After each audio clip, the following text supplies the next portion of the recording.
I'm doing a quick video to remind myself, but maybe this can help someone else going forward, because inside of convenient communities, as we know, it's real life, real people, and real experiences. And our experiences lead to what? Lessons learned.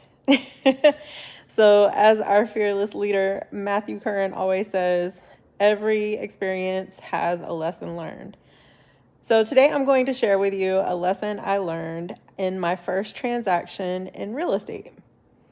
And that is do not accept any offers. I said accept until you understand the terms of the offer. Why am I saying this? Well, in my first transaction, I received an offer through text from a real estate agent who, come to find out, was representing herself. And that's okay. But what I did not know was she wanted 3% commission for representing herself. Now, my seller was giving me 4%. So I did not realize that she was requesting 3% at first. And when I presented the offer to the seller, of course, he liked everything he saw on his end because it was our asking price. Everything was exactly what we were asking.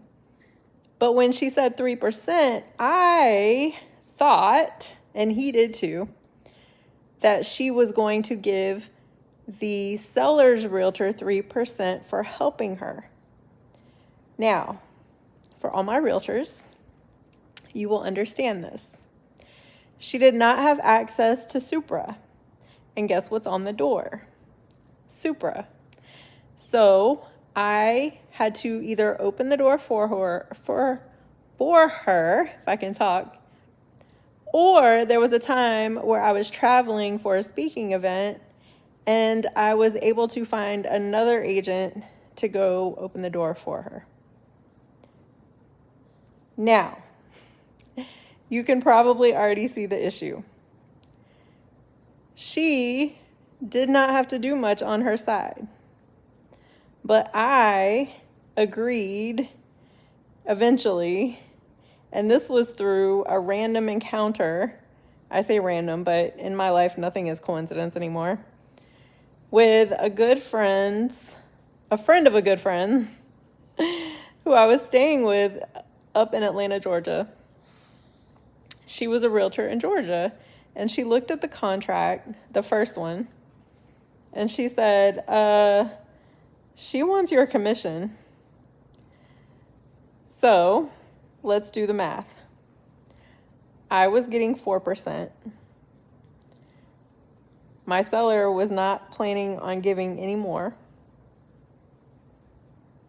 She was requesting 3%. So what does that leave me?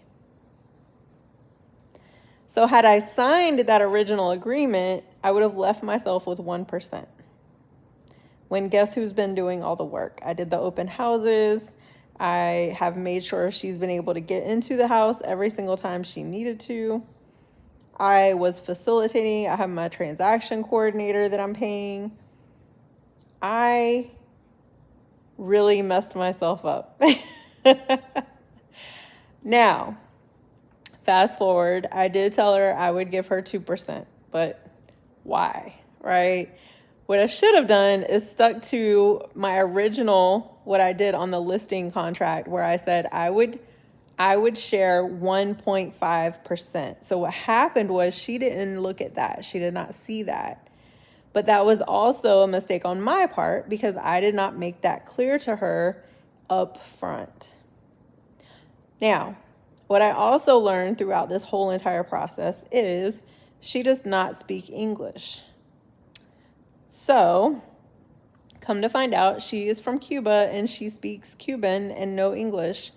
So I did not know that because we had been texting back and forth and there was no way for me to know that. Now I can look at her name and know that, okay, she's probably speaks Spanish, but I don't like to assume ever, because looking at someone's name, you should never judge, right? So I didn't. But that's where my lesson was learned, that going forward, before I accept anything from a potential buyer when I list a property, I will ask to meet with the buyer and the buyer's agent. And if that's the same person, fine. But I would like to meet with that person in person, because also now we have a title company that is not local, which I do not like. And she has, her own people. She's from Miami. She's not from Jacksonville. So she has her own people, but they're not local. And so going forward, I know I desire to use the title company I have a good relationship with, that they're going to make sure that everything is done correctly. I do have a good transaction coordinator, so I'm grateful for that.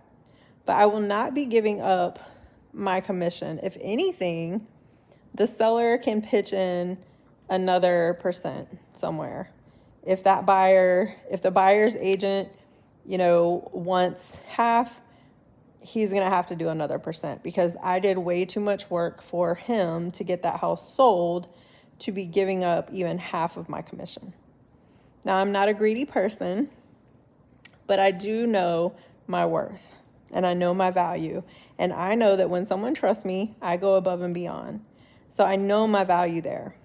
And what I need to do better at is owning my value and not giving it all away, not giving half my value away. So that's my lesson learned, and I hope someone else can benefit from this.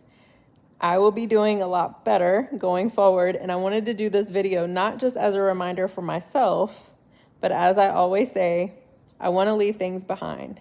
So I want to make sure that I also leave something behind for the next person who might encounter something similar, because as you guys know, there's a lot of realtors, and there are a lot of people who just are going to look out for themselves, and that's okay. But at the end of the day, we have to make sure that we're looking out for ourselves too. I am habitually an advocate for other people. I go to bat for other people. I pour into other people, but I also have to advocate for myself. So I want you to do me a favor and check in with yourself. Are you advocating for yourself, or are you allowing other people to take advantage of you? Now, this is not the first time that I have been naive in a situation and had to learn a lesson from it. I am actually currently 6 figures in debt because I was very naive going into a real estate investing partnership with someone that I had actually built a relationship with and trusted fully. And now I'm learning from that as well. So this is not the first time.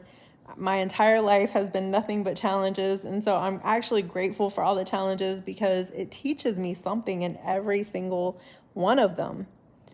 But I believe God allows me to go through these things because he knows that I'm going to pay it forward.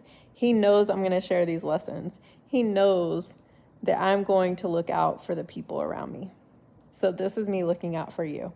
Don't make the same mistakes. Have a blessed day.